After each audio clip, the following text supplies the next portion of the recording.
творческом пространстве ремесленной палаты Крыма в Ахмеджите распахнула свои двери выставка «Золотые традиции».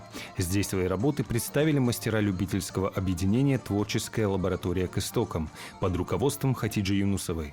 Здесь представлены различные техники крымско-татарской вышивки, какие известны.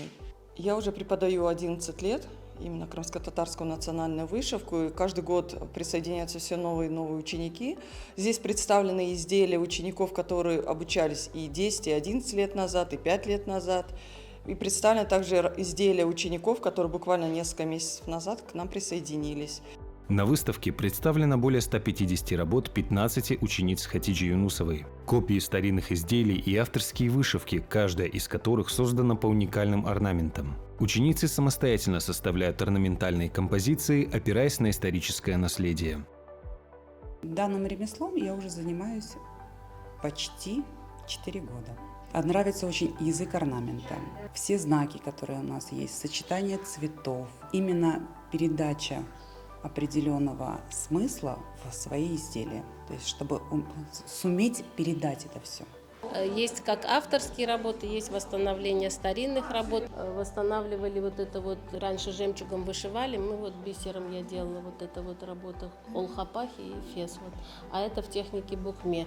А вот это садхап, это тоже в технике букме, но это старинное восстановление. И вот там шербенты, это тоже вот восстановление старинных работ, двухсторонняя татарская гладь, татар-шлеме. Мы как бы делаем работы для того, чтобы как бы у людей в доме оставалась какая-то вот, нить с прошлым, связь была. Вот, например, здесь есть шербенты, которые я вышивала для девочки, которая выходила замуж, и ей нахнаечеса, в общем, подарила. Я работаю врачом. И вот чтобы... Это мое хобби. Я увлеклась, в свободное время я занимаюсь вышивкой. Это приносит мне удовлетворение, поднимает мой дух. То есть вот я чувствую, что я крымская татарка, я горжусь этим, что я крымская татарка. Головные уборы фес и марама, хуран-хапы, шкатулки, кисеты, пояса и многое другое можно увидеть на выставке «Золотые традиции». Работы выполнены в аутентичных техниках вышивки – мыхлама, татари-шлеме, букме, каснак, инджи, эсап, телле, каждая из которых имеет глубокую связь с культурой и ремесленной историей крымско-татарского народа. Красота и разнообразие представленных изделий удивляет и восхищает. Нравится разнообразие крымско-татарской культуры, красивые фесы представлены. Очень здорово, что традиции сохраняются, проносятся через поколения. Молодые девушки представляют свои работы.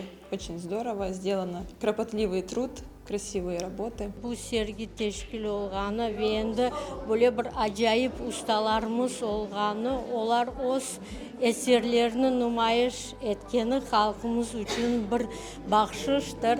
Мне очень понравилось, так как я сама художник по образованию, я расписник, и я вижу такие красивые нотки, росписи восточной. Она настолько прекрасно ложится на одежду, да, кисеты, даже на пальто. Я бы себе сама такое хотела, очень позитивное. Считаю, что роспись нужно нести во все сферы жизни человека. Когда смотришь на эти работы, удивляешься и думаешь, неужели это можно сделать вот своими руками? Ну, во-первых, это очень тонкая работа. Во-вторых, это чувство понимания, как этот рисунок исторически, как он должен быть расположен. Понимание, как правильно соблюсти всю технику, не нарушая закон исторического наследия. Вот это самое главное. Выставка «Золотые традиции» продлится до 22 июня в ремесленной палате Крыма в Ахмеджите. Все желающие могут погрузиться в этот удивительный мир красоты и истории и своими глазами увидеть, как бережно сохраняются и возрождаются крымско-татарские традиции.